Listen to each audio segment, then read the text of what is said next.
আসসালামু আলাইকুম everyone, welcome back to my channel. আশা করি সবাই খুব ভালো আছেন। হিজাব পিন কিভাবে ক্লে দিয়ে বানিয়ে এলাম আজকে তার ফুল ভিডিওটা তোমাদের সাথে শেয়ার করছি। যাদের ক্লে দরকার তারা আমাকে ইনবক্স করতে পারো, 12টা কালার পাবে আর 3টা টুলস পাবে।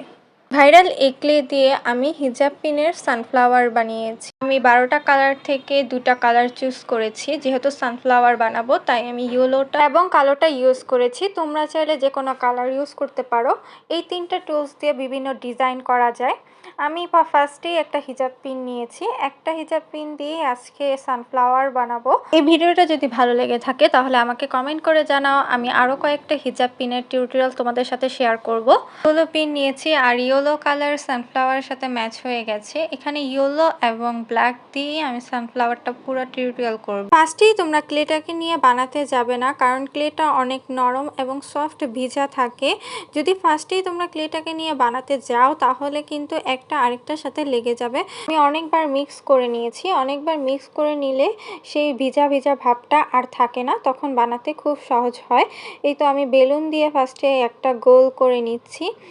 যেহেতু আমি সানফ্লাওয়ার বানাবো, সানফ্লাওয়ার মাঝখানের জন্য এই গোলটা খুবই দরকার। তারপর আমি মুখার সাহায্যে অর্ধেক করে কেটে কেটে নিয়েছি।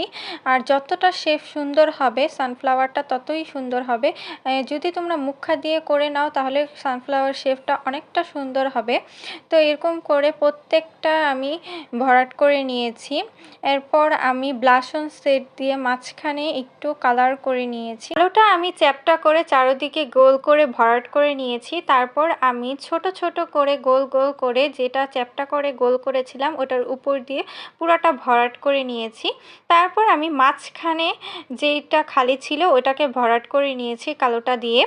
কালোটার মাঝখানে যেখানে গোল করেছিলাম ওই জায়গাটায় পিন দিয়ে একটু খোঁচা খোঁচা করে দিলাম, যাতে সানফ্লাওয়ারটা একদম অনেকটা সুন্দর দেখায়। এইভাবে করে তোমরা পুরো সানফ্লাওয়ারটা তৈরি করতে পারবে। তারপর পিন দিয়ে আমি পিছনে লাগিয়ে দিয়েছি। আমি কিন্তু এখানে আঠাটা আগেই লাগিয়েছিলাম।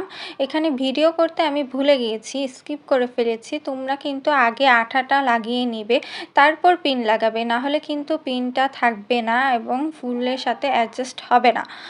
এই তো এভাবেই করে আমি আমার সানফ্লাওয়ার পুরো হিজাব পিনটা বানিয়ে ফেলেছি। পুরো সানফ্লাওয়ারটা তৈরি হয়ে গেছে। এরকম আরও ভিডিও যদি তোমরা দেখতে চাও তাহলে অবশ্যই আমাকে কমেন্ট করে জানাবে, তাহলে আমি আরও অনেক সুন্দর সুন্দর ভিডিও তোমাদের সাথে শেয়ার করব। ঠিক কীরকম ভিডিও দেখতে চাও অবশ্যই আমাকে কমেন্ট করে জানাবে, আমি ওরকমভাবে করার চেষ্টা করব। আজকে এই পর্যন্ত, সবাই ভালো থাকবেন, সুস্থ থাকবেন। আল্লাহ হাফেজ। Thanks for watching.